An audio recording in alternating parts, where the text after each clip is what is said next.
Headline News. Ek is Doria Steyn en dis hierdie week se hoofstories. Vandag op Vrydag 7 November.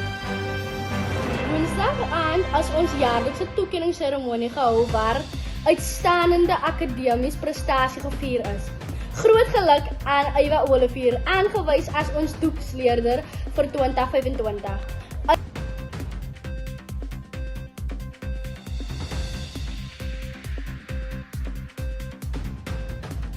Gisteraand was dit 'n spesiale aand vir ons jongste leerders. Die graad 1 gradeplegtigheid is gehou en elke leerder het al eerste groot sertifikaat ontvang. Ons is baie trots op julle. Volgende jaar wag graad 1.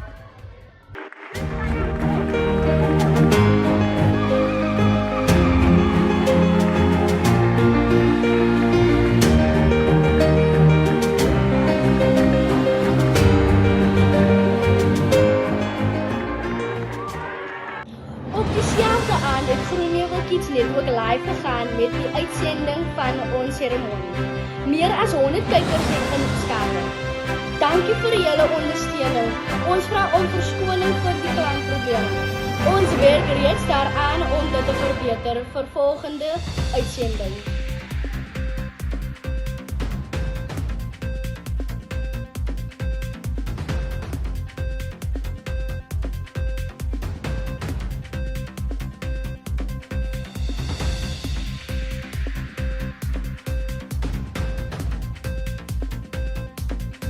Hier is die uitslag van hierdie week se mini-cricket teen Paulus Premier.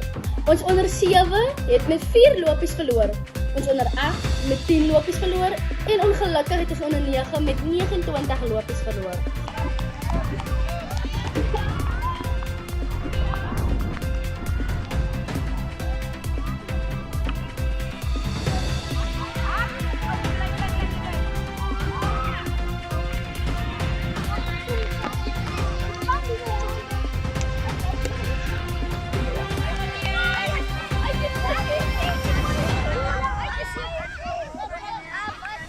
Groenewil Premier se onder 13 cricketspan het 'n fantastiese oorwinning behaal teen Daljosafat Premier op die A-veld van Daljosafat Stadium. Baie geluk aan ons spelers en afrigters. Groenewil het die lood gewen en besluit om eers te kof teen Daljosafat Premier. Groenewil het 135 vir 7 in 15 balbeurte aangeteken. Daljosafat het aangeval en is almal uit vir 87 lopies. Groenewil het die wedstryd met 2 paaltjies en 48 lopies gewen. Speler van die wedstryd was Jywin Boysen wat 58 lopies aangeteken en 5 paaltjies vir 11 lopies geneem het. Weer vir die naweek in Perron. Vanaand warm aan, maksimum van 28 grade Celsius. Saterdag baie warm en droë toestande, maksimum van 37 grade Celsius.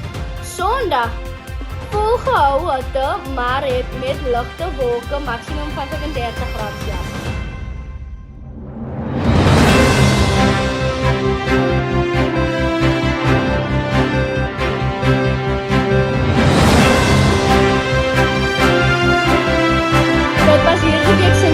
Dankie dat julle vandag saam ingeskakel het en ek is Doria Steyn en nou slimmer kinders, slimmer kyk. Geniet die naweek, tot volgende keer op Headline News.